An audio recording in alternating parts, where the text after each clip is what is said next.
Hey everyone, welcome back to Goodie and JohnnyMo with the movies. We are here at week 4. This is episode 4 for us. This time we're going to do something a little different. We're not going to do an actual movie review. This time we are going to do our top 10 favorite films. Of all time. Of all time for us. Our lists are going to be very different. Sure. We can promise that, I think.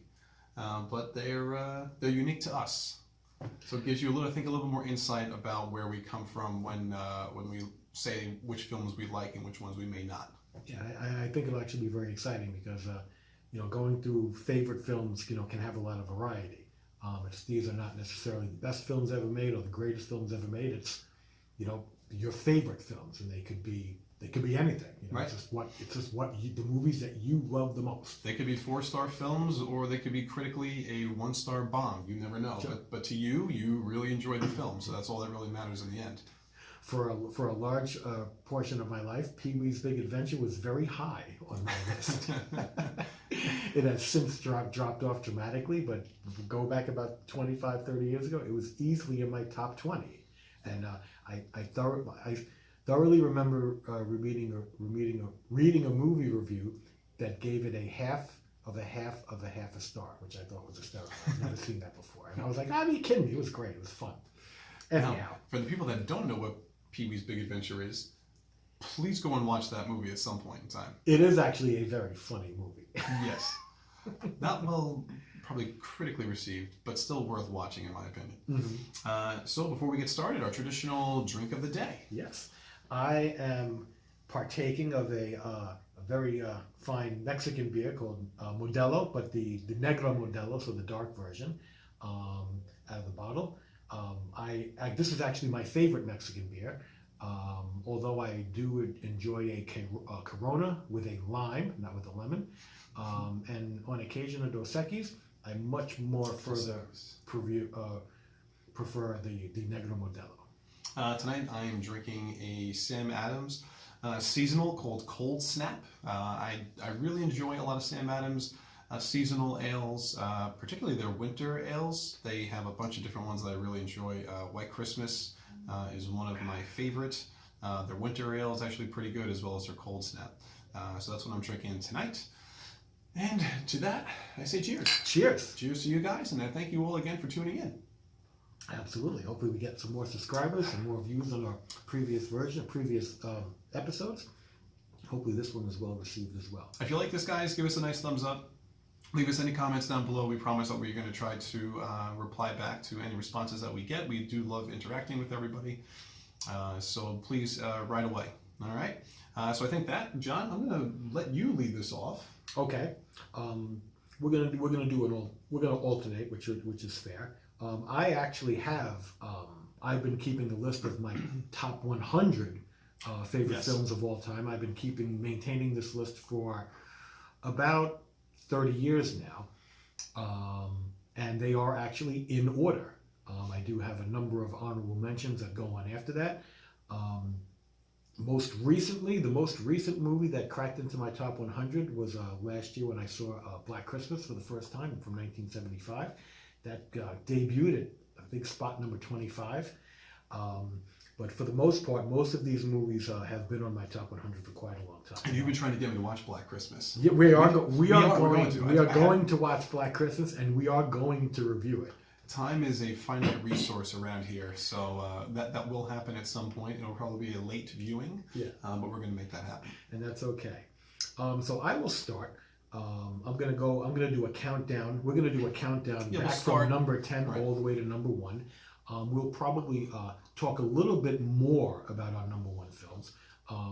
So currently, my number 10 favorite film of all time is Destry Rides Again from 1939, which is a Western that came in at a very interesting period in movie history, because in the early 30s, Westerns were very much B movies for kids, and they were the second film, short films, really not anything amazing. And then in 1939, John Ford came out with Stagecoach, which was a classic Western in the classic style with John Wayne, and that kind of set the standard for the real Western movie of the time. Whereas in 1939 also saw Destry Rides Again, which was a very different type of Western. It was more like a Western comedy, and it featured Jimmy Stewart and Marlene Dietrich and an enormous cast of supporting characters. It's actually a really funny movie, but it's also a really tender movie as well. It literally has one of the best barroom brawls, barroom fight scenes in film history between Marlene Dietrich and Una Merkel. So a little bit of a cat fight. And if anyone has ever seen Blazing Saddles by Mel Brooks, Madeline Kahn's character is based off of, or is a parody of Marlene Dietrich's characterization of Frenchie from Destry Rides Again. So if you've never seen Destry Rides Again, I would highly recommend it. Really, really fun movie. Do you like a lot of Westerns? Because that's something that, I mean, you and I haven't really watched any together, but is that something that when you were younger, you really enjoyed? Well, as a kid, I think, as a young boy, I think Westerns were, I think it was an easy choice, you know, there were a lot of Westerns made in the 30s, 40s, 50s, 60s, and even 70s. And it did kind of appeal towards, I think guys more than women. You had a lot of the spaghetti westerns, and Clint Eastwood westerns from the late 60s and 70s. You had the standard John Ford westerns, which are all predominantly classic westerns, but there was still, I mean, tons of westerns were made, you know, with lower budgets, and you know, like it's been a main staple of Hollywood for many years. So this Western, incidentally, is the highest Western on my list, but other Westerns that I really enjoyed were, say, like The Wild Bunch and Butch Cassidy and the Sundance Kid, and, you know, a whole bunch. I feel like the Western is one of those genres that maybe they just don't make as much anymore. It's just not a common film you see as much as I would like, and usually they're very either you know, sprawling landscapes and all high, you know big morality tales, as opposed to just a standard, you know, hangout Western where people are doing things. It's got to be like The Greatest Story. It's got to be a Dances with Wolves or an Unforgiven. Mm-hmm. It's got to be something those I've seen magnificent, as opposed to just a general movie where people are doing stuff. You know, okay. You just don't see that too often anymore.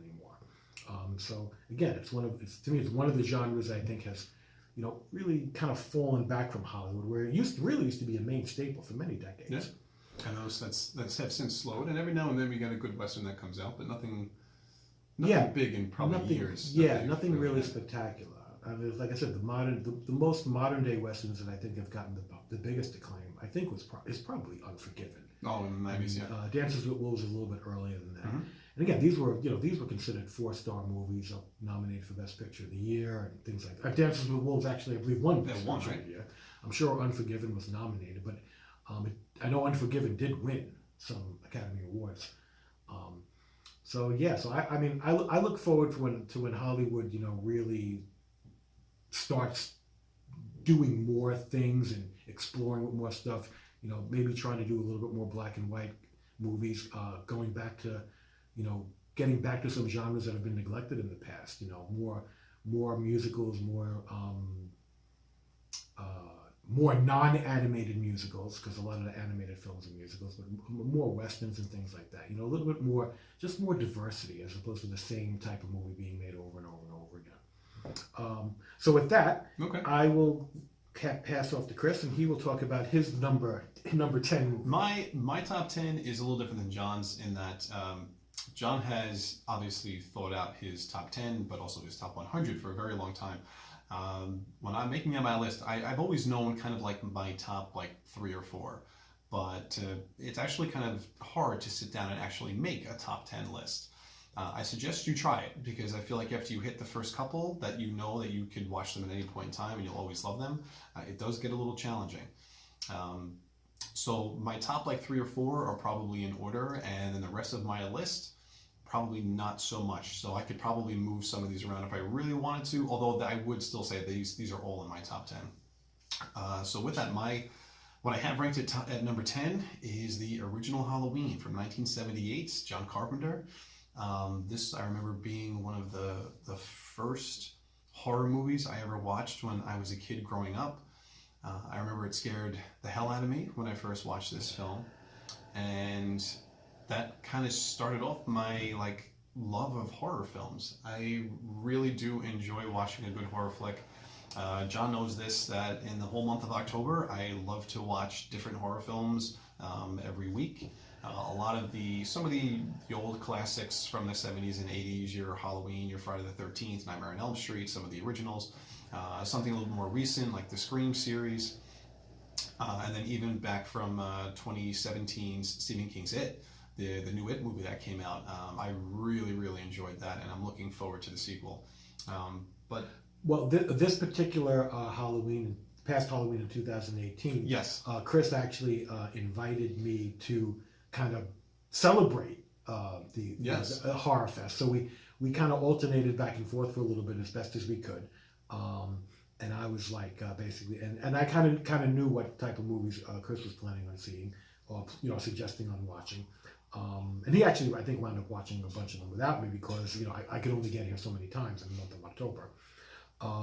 But a couple of the movies that I suggested that we actually did watch was harkening back to some of the original Universal horror films from the 30s. So I managed to get Chris to watch Frankenstein, yeah. the original Frankenstein. First time I'd ever seen that. The original Boris Karloff, James Whale Frankenstein. For the first time, and that to me, there's by many is considered to be the classic horror standard. It really is the beginning of the Universal horror films in the 30s, which really set the standard for Hollywood horror. The Mummy, the Wolfman. In the 30s. Mummy, the Wolfman, Dracula. Yep. Frankenstein was the first one. Albeit not the best one. Bride of Frankenstein is probably considered to be the best. But the original Frankenstein is a classic horror staple, and I would highly recommend that if you're not really familiar with any of the 1930s horror films. I mean, these are classic American films. Some of these films even show up on AFI's Top 100. Mm-hmm. And these are great. I mean, Boris Karloff's Frankenstein is one of the greatest portrayals in the history of film. It's actually hard to believe that it's not a monster; it's a person underneath that makeup. And it's endlessly parodied. You really can't appreciate a movie like Mel Brooks' Young Frankenstein. So it's a big parody. It's hard to appreciate the full breadth of the jokes in that movie because they're making fun of the original Frankenstein trilogy: Frankenstein, Bride of Frankenstein, Son of Frankenstein. Well, paying tribute. And directly. They're directly parodying scenes in those movies. So I think if you watch a movie like that, you get all they're funny. It's funny to begin with, yes. But then you see if you know what they're parodying, it makes it even better. It's not the movie is not random.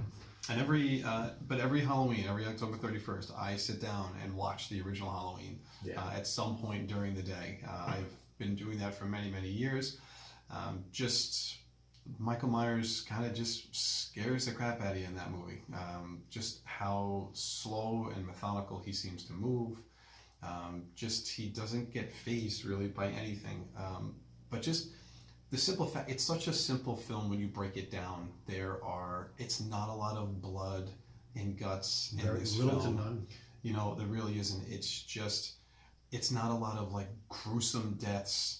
Scenes, mm-hmm. It's just there's actually very few on-screen deaths. It's just a lot of anticipation. Mm-hmm. I think it's the constant very suspenseful film. The constant waiting and suspense when he pops out of the dark in a certain spots towards the end of the film. When he gets shot down and then he sits up just out of nowhere. When he comes out of the dark and actually slices Jamie Lee Curtis. Those are just all iconic scenes, and to me, that's still one of the best. I can't even say modern day anymore because it was from 78, which is 40 years ago. But just one of my favorite, my favorite horror film of all time, and that's why it's in my top 10. I think the pacing of Halloween is awesome in the sense, well, not the pacing of the film, but the pacing of the main character. Yes. Michael Myers never really breaks into a run at any point. He just walks. And him walking slowly across the street, getting closer and closer to the person trying to get into Jamie Lee Curtis trying to get through the door. It seems like that really just drive you insane. Yeah. I mean, John Carpenter is a master of his craft. He does his own music. He did his music to that, and to this day, you hear that theme, you know exactly what that is. People have that on their ringtones, especially in the month of October. It's an unforgettable theme. It was absolutely ingenious. I think at some point in time, John and I might even do a comparison between the original 1978 and then the one that we just had in 2018, and that would make actually for a really good discussion. So I think at some point, tune in because we'll probably end up doing that. Yeah, I mean, John Carpenter's Halloween really is probably the beginning of the slasher genre. I think Yes. it is the official beginning, even though there are certain movies prior to that Halloween borrows from, one of them being Black Christmas. But some people will say Black Christmas is the first slasher film, but it's a misnomer because the slasher film wasn't invented yet. A lot of these things are done on the success of a film. Black Christmas is a cult classic, but didn't really make a ton of money, and is not really that well known. Whereas Halloween was a instant hit, huge hit in 1978. It was made on a very small budget. It was $340,000 they made that film. It's considered to be one of the most profitable films ever made when comparing money. How much you spent, how much they spent on the film to make it versus how much the return of the investment. Yeah, it is one of the most profitable films of all time, and it was an industry changer. It really was, and there was unfortunately what it did was a lot of copycat films came out after that, which was basically people just trying to imitate the success of Halloween, but in the hands of lesser artists. A lot of these movies are horrible, and some of them you've probably never even heard of. I mean, it's ridiculous, and it fell right into the lap of the '80s, which was very profit-driven, gearing towards a younger audience. Totally different type of movie in the '80s. But Halloween, I remember when Halloween came out in '78, and it was considered to be just one of the absolute scariest movies of all time. And I was too young to see it in the theater, but even just seeing just certain clips of it or scenes from it, it was like, wow, this movie looks really scary. And it was. I mean, I know older people that were talking about it, going, "Oh my God!" Scared the pants off. That still holds up today. And I'll be honest with you, seen that film? The movie is not dated. I think it still is holds one of the scariest movies Absolutely. ever made. If you've never seen that film and you go to watch it, you're definitely going to jump at least one or two scenes in that film. It spawned many sequels, to me, which were all inferior to the original. Absolutely. Remakes.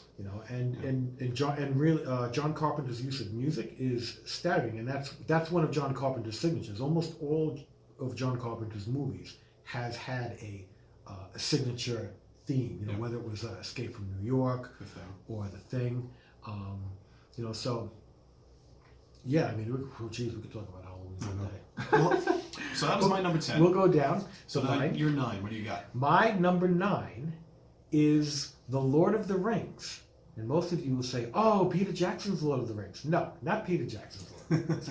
The Lord of the Rings from 1978 is one of my absolute favorite films of all time. It is Ralph Bakshi's animated cartoon, The Lord of the Rings, which is, in my opinion, I think, the best adaptation of the book. Now this leads you from where? So it starts.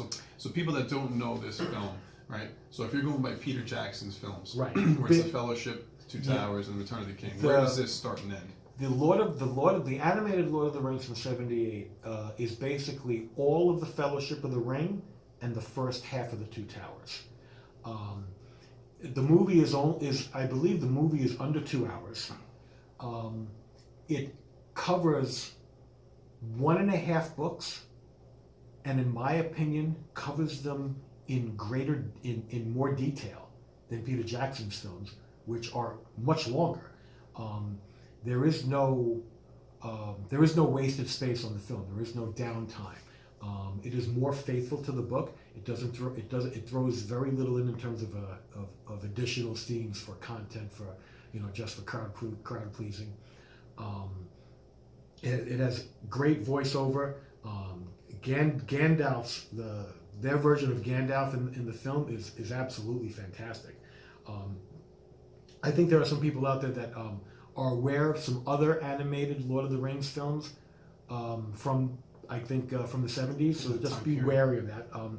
There were three animated films. It was The Hobbit, The Lord of the Rings and The Return of the King, and all three of them were made by three completely different groups of people. The Hobbit was kind of like I think it was a made-for-TV, and it was just really an adaptation of that. That was one that I remember as a kid. And that's actually pretty good. But again, The Hobbit is a much simpler book, and so it played well on TV in simplistic terms. And again, as opposed to 3 movies of The Hobbit by Peter Jackson, at the end of the day, The Hobbit is a much smaller book, and I really think they took a lot of expanded liberties in Peter Jackson's trilogy. After The Lord of the Rings came out, there was I think another TV movie called The Return of the King, which is only the last book of Tolkien's trilogy, and it's completely done by a completely separate group. There was supposed to be a sequel to The Lord of the Rings done by Ralph Bakshi, and it was going to be the second half of The Two Towers and The Return of the King. And unfortunately, the movie was never greenlighted. I'm not really sure why, but maybe it had to do with that. It may not have been the movie may not have been as profitable. But if you're a fan of J.R.R. Tolkien, or if you are a fan of the Lord of the Rings movies, especially probably just Peter Jackson's, I would recommend you go back to 1978 and watch Bakshi's animated Lord of the Rings, and the Balrog in that movie is fantastic as well. I mean, it really is a good movie. So I would highly recommend that. All right. So my number 9 on my list is 1998's Saving Private Ryan by Steven Spielberg. Saving Private Ryan is by far my favorite war movie. John knows this. I'm a huge fan of Tom Hanks. That might be my favorite actor of all time. This is one of, I think, his best roles. This is a star-studded cast. You have, my gosh, young Vin Diesel, Tom Sizemore. Yeah. There's such a huge list. And I know I'm leaving out a lot of people. Too. I haven't seen it in a while. But it is an incredible cast in this movie, and it is, if you have not seen this film, it is, in my opinion, one of the more realistic approaches to what happened during that war. Now that was 1998. I know that was nominated for Best Picture, but I don't know that it won. I don't think it won. Something else. I have a feeling it was beaten by Shakespeare in Love. It was. Shakespeare in Love did beat it. You're right. Yeah, and that actually is a very good movie. I don't know. Did Spielberg get the Best Director? He may have. I know Saving Private Ryan definitely won some Academy Award somewhere. I mean, the scene, the opening scene, D-Day, when they arrive on the beach, and what these guys had to go through getting up the hill is amazing. The amount of, the stories that you read is that the ocean that they transported, that they crossed over, basically turned red from the amount of blood that was in the water. Yeah, I would consider the first half or maybe the first third of Saving Private Ryan, the whole scene on the beach, to be 4 stars. I mean, that to me is 4-star, solid filmmaking. I don't think anybody really had done something like that before. Just visually, in terms of the cinematography of that, I thought was absolutely incredible. To kind of do it in the sense to put you as if you were really on the beach. There. Yes. You were in their point of view. Even like the way that they did the camera angles, and it was almost a lot of it seemed like a hand cam at some points. Yeah. Where like a lot of the bouncing and everything that's going on, and just the visuals, the head turning. Spielberg really tried to make you feel that you were there the entire time, and that to me makes such an impact for that particular film, because we are talking about war and trying to kind of see with our eyes what these guys went through. Yes, it's a film, I get that, but trying to put yourself in that position and just watching how these guys had to endure for the entire film, I thought was actually pretty special. So I was just doing a quick run through of my top 100 to see what my favorite war film on here was, and there are not that many. Maybe because I'm a lover, not a warrior. But coming in at number 67 is The Guns of Navarone, which is a good film. Incidentally, just to go back one thing, Halloween does fall on my top 100, but it's not in my top 10. I actually have Halloween at number 40. Actually, probably 41, because this list is not adjusted for Black Christmas. Disclaimer here, John has seen a lot more films than I have, especially pre-1970. Right. And plus, I've been around for A few more years. at least 10 years more. We don't have to give that out. A few more years. All right, so what's your number 8? My number 8 is Star Wars from 1977. I was a big we talked extensively about Star Wars in previous episodes, so I'm not going to talk too much about it. But when Star Wars came out in 1977, I was, I guess, 9 years old. So if you're trying to figure out how old I am, I guess you can figure it out now. Not that it matters. Right. But I remember seeing previews for Star Wars. I actually remember watching previews or coming attractions, whatever, on TV for Star Wars before I'd actually gone to see it. And it just really looked like a really good movie, very interesting. I still remember I vividly remember the scene of C-3PO rising out of the I want to say the oil bath. That was a scene that they showed. He's like, I am C-3PO or something like that. And I was like, wow, what is this movie? And I actually wound up seeing it for the first time. Actually, up in Vermont, I was visiting family members in Vermont, and we finally wound up seeing Star Wars up in Vermont. I think during the winter time. I forget what month did Star Wars open.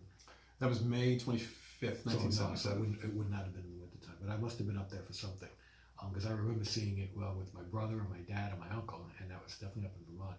But it was an immediate favorite for me. I really, really enjoyed that movie, and probably wound up seeing at least one more time. I think probably back in New York.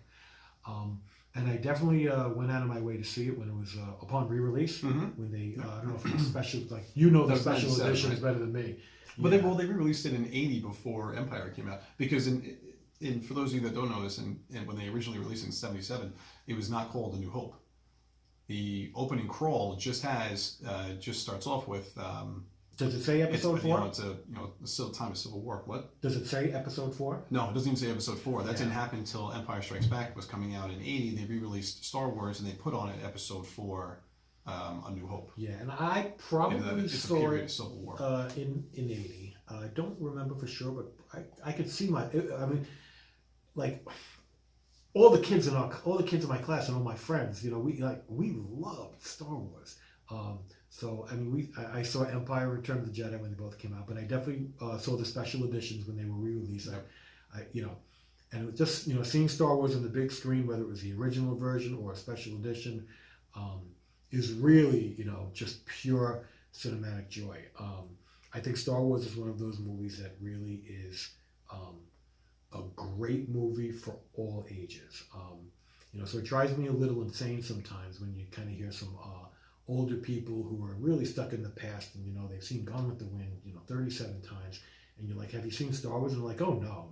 And I was like, what do you mean no? Yeah. They'll turn their nose up at stuff like that. And to me it's crazy, because Star Wars was not just, when Star Wars came out, it was not just loved by the Big Bang Theory crowd. It was loved by everybody. Everybody went to see Star Wars. Families, kids, adults, men, women. It was not pigeonholed. It was a huge, fantastically well seen movie, and it was very acclaimed. It was nominated for Best Picture of the Year and all sorts of other technical awards. And maybe even Alec Guinness Alec Guinness was nominated for supporting Best Supporting Actor. So it really was a universally loved movie.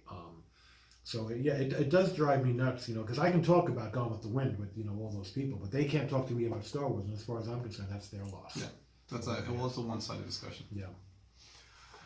So where are we on? 8? I'm on 8. Your 8. All right, so my 8 is Raiders of the Lost Ark, 1981, again with Steven Spielberg. I remember seeing this film when I was a kid, and how could you not love Harrison Ford, this teacher who is an adventurer, and there's just so much to like about this film. John Williams' score, the places that they take you overseas into Egypt, into Cairo, this whole like religious aspect that they get into, that Dr. Jones is just not believing for the majority of that film, and how much he like kind of like second guesses his whole spirituality. I really like that, his whole relationship with Karen Allen, right? Like their relationship in the film is great. I love Sala, some great comedic timing between those guys. The fact that Sala's is the big guy. Sala, yeah, he's the big guy who kind of like helps him. John Rhys Davis. Right, John Rhys Davis, who was I think he's a dwarf. He's Gimli. In Lord of the Rings. Yeah. Side note, he's taller than the other hobbits, so they didn't have to fiddle with the sizes like they had to with Viggo Mortensen and Orlando Bloom. Okay. So the trick camera angles to do the height differences, they were able to film John Rhys Davis and the other actors that played the hobbits because of he did tower over them a little bit. Gotcha. So they did get to film their roles together, which a little side note trivia, but enjoyable. But yeah, I enjoyed Raiders of the Lost Ark the most out of all of the Indiana Jones films. The second one, without a doubt. The second one that I enjoy is The Last Crusade. I was never a huge fan of Temple of Doom, and still not a huge fan of Kingdom of the Crystal Skull. Oh, I find to me the only redeeming part of the Crystal Skull is the villain. Kate Blanchett. Kate Blanchett playing that Russian. I thought she was German. Is she German? I think she's Russian. Could in be. this one. I think they went with the Russians. Okay. Yeah. Because it was time of the Cold War. Right. Yeah. So yeah, no, I thought she played a great part, but that movie was really almost unwatchable. To me, I found The Last Crusade to be a little hokey, little tongue in cheek. Temple of Doom, to me, I think was okay as well. I found the woman in Temple of Doom, I forget her name, to be very Kate Capshaw. Kate Capshaw. I found her to be very annoying, and I actually found her sound recording to be very off. If you actually watch that film, like Spielberg's wife, everything she says is like very amplified. It just doesn't sound right. I mean, that's why I don't think anything really touches the original. No, to me, Raiders is a classic. Just the opening scene in the jungle. I mean, that's just such a classic opening scene with the giant boulder and all the booby traps. I mean, you've seen scenes like that parodied in other films and even in animation to a degree. So once again, just that's my number 8. So this is a perfect segue into my number 7. Because I'm going to keep talking, because my actual number 7 film is Star Wars. Well, this was I actually do. It was really kind of funny. I think this might have been something I kind of mentioned in a previous episode. When me and my brother and my friends went to see Raiders of the Lost Ark in 1981, we got out of that movie, and I can tell you right now, it was a very big argument over, oh my God, was that movie better than Star Wars? And half of us liked it better, and the other half said, oh no, nothing's better than Star Wars. And I can tell you, it was a big debate. But basically, everybody there, Star Wars and Raiders was their number 1 and number 2 in one order or the other. Seeing Raiders of the Lost Ark for the first time was absolutely amazing, because just watching it on the big screen and really not knowing what's going to happen, where the story's going. The whole opening sequence is really just fantastic. The music is good. I mean, the movie is really a throwback or an homage to the serials of the 1930s and 40s. But that's George Lucas. Cliffhangers. And that's George. George loved serials, and that's why when he talks about doing Star Wars, like it's the Buck Rogers and all those the Flash Gordon, Gordon, all those types of serials that he really enjoyed. I mean, those guys really had their finger on the pulse when it came to, I think, that younger generation at that time period, because you had Raiders of the Lost Ark and Star Wars. You have George Lucas involved.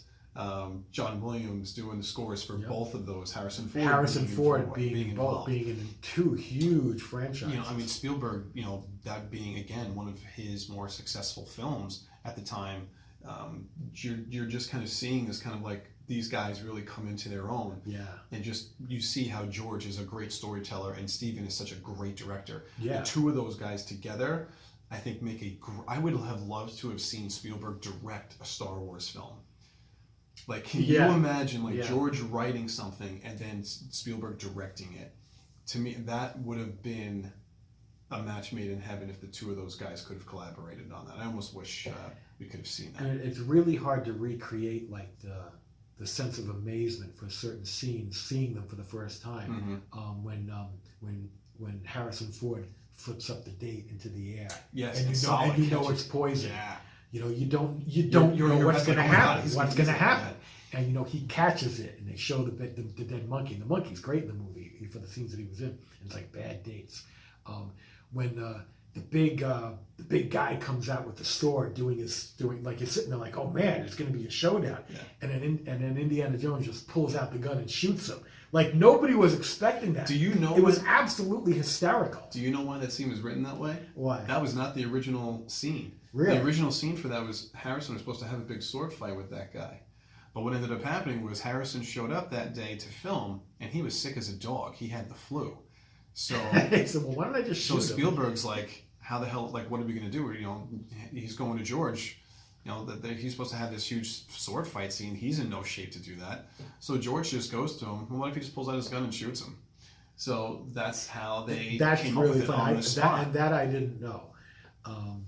I think the scene where in the beginning when the whole crypt is like falling apart. Like, yes. You know, like the scene where he like right before that where he's trying to replace the head with the sand. You know, it's the angles that they show it. It's just such a well put together movie. And then everything falls apart once the thing goes down. You know, seeing that boulder come down is like, whoa. And then, when he's running away, all the natives are after him. It's, it's exciting after exciting after exciting after exciting. It kept going. There's really not a slow moment. And Karen Allen, like I said earlier, is really, really good in the movie. It's a good foil to that. And it just ends so well. And the ending of the movie is classic with putting the giant warehouse, putting it in a crate, putting it in a warehouse, and which to me I believe is a kind of it's a little homage to the way Citizen Kane ends. If you see Citizen Kane, it kind of ends in that kind of vein with a huge warehouse where the thing of importance is just in there and nobody's going to find it. Yeah. So I'm a big fan of Raiders. So that takes care of my number 7. So now we go to your number 7. My number 7, I remember seeing this when and I was your a show kid. was still filming, right? We should be. I hope so. This is one of my top. This is one of the first times I saw a film twice in the theater, and it was Jurassic Park, 1993. It was again with Spielberg. I had Spielberg on here quite a few times. I really, really enjoyed this movie.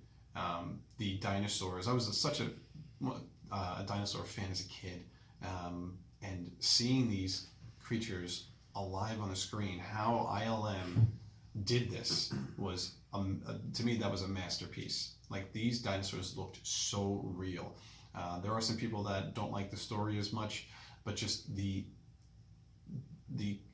special effects in this film were top notch, and in my opinion still hold up today. In fact, I think that Jurassic Park, the original, had better special effects than Jurassic Park 2 and 3, because to me the dinosaurs looked so much better in 1. I really, really enjoyed them. The actors in it, again, John Williams with the score.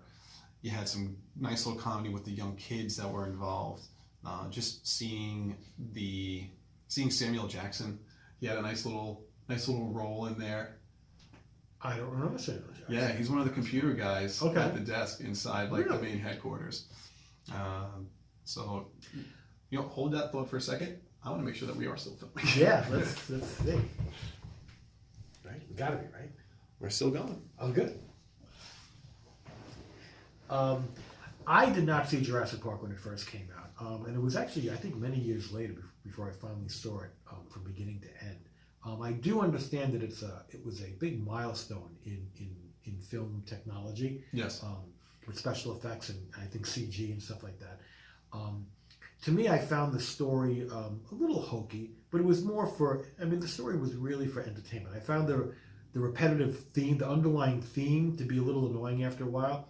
But that may be from watching the later films where you just keep using it over and over. Well, I think if you don't see the first one first, then yes, seeing the other ones it's going to cause a disservice because it's the same theme over and over again. Yeah, it's the whole man versus nature. Should we interfere? And they kind of keep screwing that up. It's like we don't learn our lesson, so you keep doing the same thing over. And even in the new ones, even in the two recent Jurassic Parks with Chris Pratt, it's a very similar type of overall plot. Now, I actually read Michael Crichton's book, Jurassic Park. Okay. And I actually enjoyed the book immensely. And was that more gruesome in the book? Was that a little bit more detailed? I don't think it was more gruesome. Okay. To me, it was a little bit. To me, it was. Okay, the one thing that the book got right that I think the movie got wrong, or not nearly as good as the book, is the concept of chaos theory. The concept of chaos theory was really the foundation of the book, and the way Jeff Goldblum explains chaos theory in the movie makes it less serious. It was too simplistic. It was too simplistic, a little more comical. But you probably didn't want to lose people either with a real full-on. Probably not. But again, the book was a true sci-fi book, and it dealt with a little bit of heady concepts, but not too much. But the whole concept of chaos theory in the book really sold the book, right? And that's not what they used to sell the movie. They used the dinosaurs and the visuals. So to me, I found the use of chaos theory in the movie to be much underplayed, and I was like, oh, if they had woven that in, I think it could have been an even better movie. Film. Yeah. Mm-hmm. Well, that was my number 7. We'll see if we can speed things up a little bit. Yeah. And I go to your number 6. My number 6 is Duck Soup from 1933, which is, in my opinion, the best Marx Brothers movie. The Marx Brothers were, Groucho, Harpo, Chico, and Zeppo. Zeppo was not in some of the later films. He was only in some of the earlier ones. They kind of changed studios at some point. Some people consider A Night at the Opera to be the best Marx Brothers film, but I definitely disagree with that. I think Duck Soup is the classic zany film. I think the Marx Brothers are the best comedians ever on film. They are absolutely hysterical. They're insane. They're witty. The jokes are a mile a minute. It's just, and you could watch Marx Brothers movies over and over again and catch jokes that you didn't get the first time. Sometimes there's a little bit of a language barrier because some of the colloquialisms or the terminology or phraseology or. What's the nationality? Where were they from? Where were they from? What country? Yeah, I'm not sure.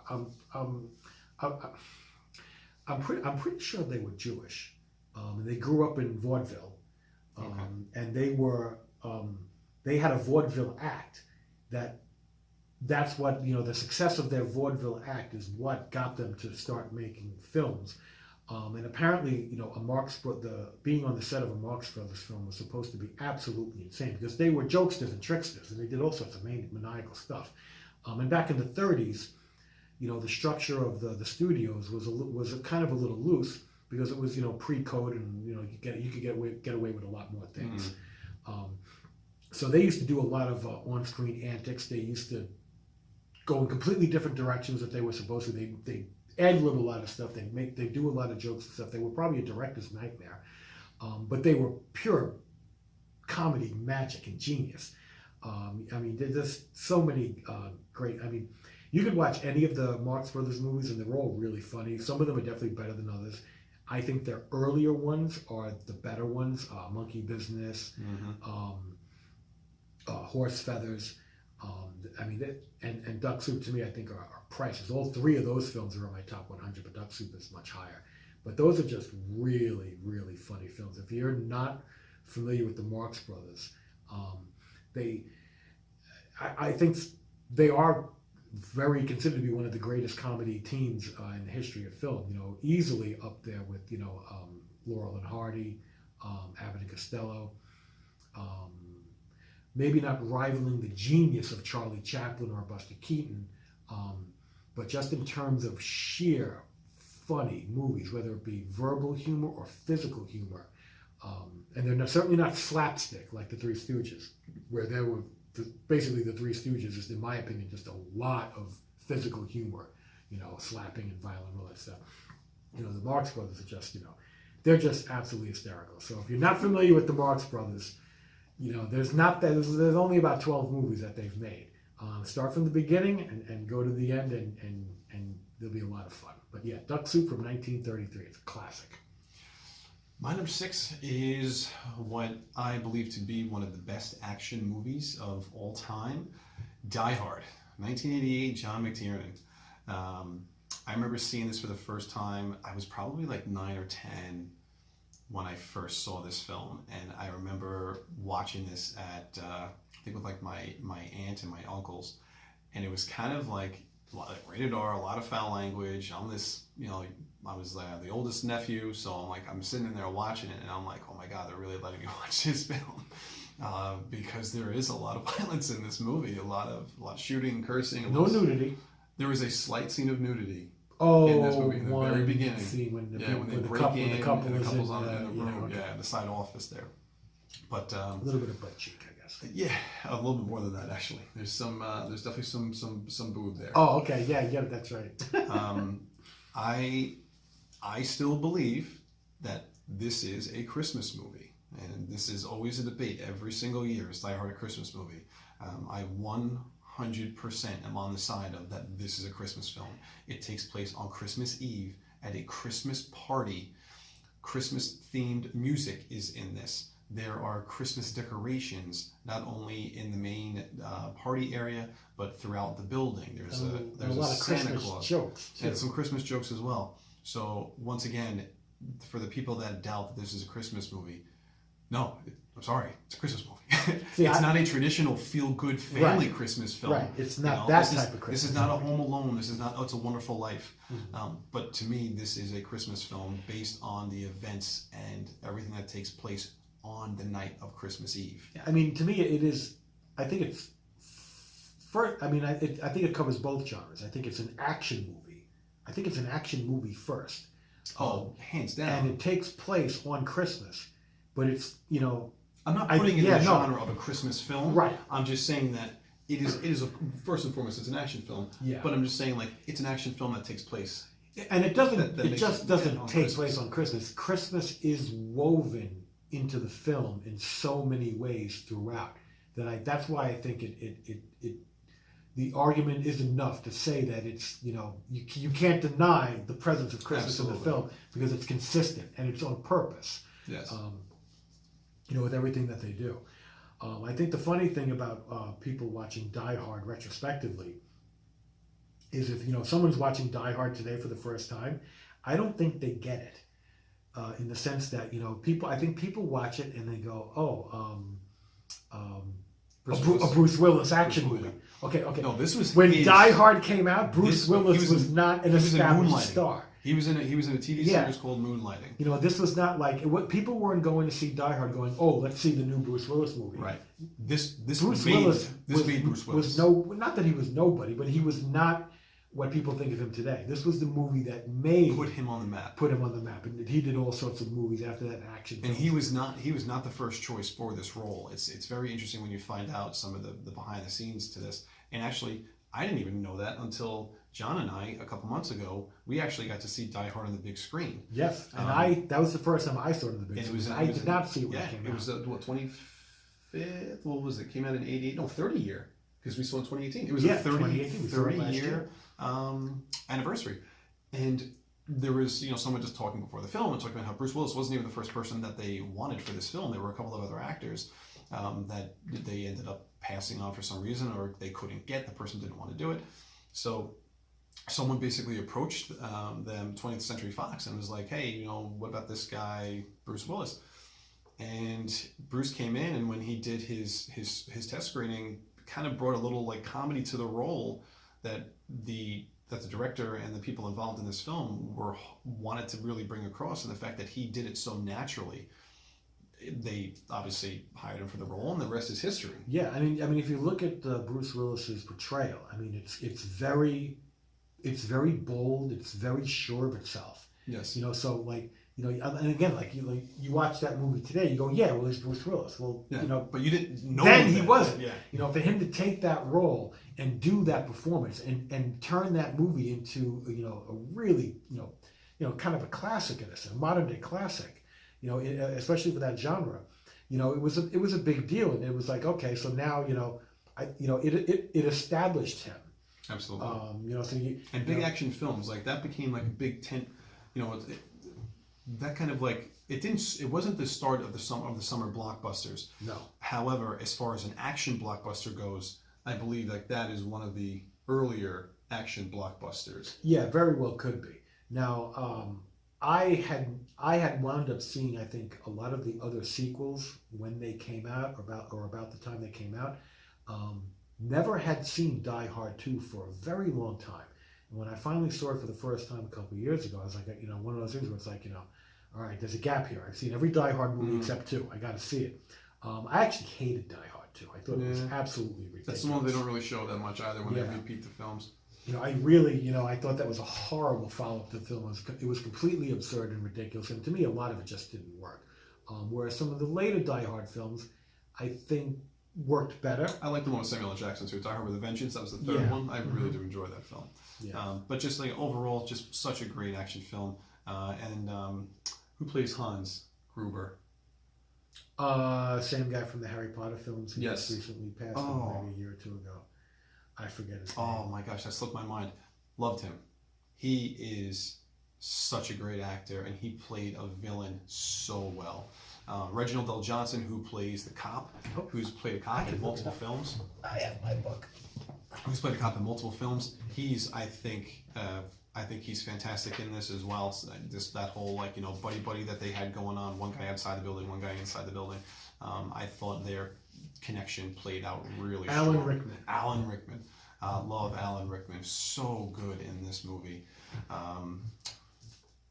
Again, like I said, definitely one of this is my favorite like action film of all time. Well, I think one of the other results of this film was the villain played by Alan Rickman was that type of, you know, European type mastermind bad guy. That type of villain was so imitated after that movie. That type of villain appeared. He was the archetype in so many movies after that. Not just Die Hard sequels, but you know all sorts of things. You know, movies like Passenger 57. You know, it was like every time you know there was this type of movie, you had that type of villain, and to me it was all just a copycat of the Alan Rickman character in Die Hard, which, in my opinion, I think Alan Rickman's portrayal was the best one of those. Absolutely. All the other ones he set the standard. I think they were really pale imitations. But I think they played very well off each other. Alan Rickman and Bruce Willis, you know, their on-screen chemistry, I thought really was fantastic. The way that they talked to one another back and forth. Mm-hmm. You know, you really got the sense of how much John McClane was such a pain in the ass to Hans Gruber in all this. You know, Hans thought this was going to be such an easy task for them to walk through until John McClane really steps in and screws the whole thing up. I think the one imitation of that did work was, I think it was in the third Die Hard movie. I think Jeremy Irons plays his brother. Hans Gruber's brother, and I think that portrayal worked. Because Jeremy Irons is such a good actor. Because again, most of the imitations of the Alan Rickman character in these other movies most of them were done by inferior actors. Absolutely. You know, so they were, you know, carbon copies with, you know, by an inferior actor, and in most cases, in not nearly as good a movie overall. No. Period. Again, it's Hollywood trying to duplicate the success of somebody else's ingenuity. Yep. If they can do it, let's do it. Let's try and do it too.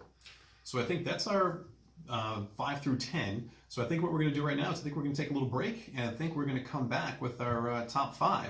So again, guys, thanks so much. Yeah. We're going to be back in a little bit. All right. Okay.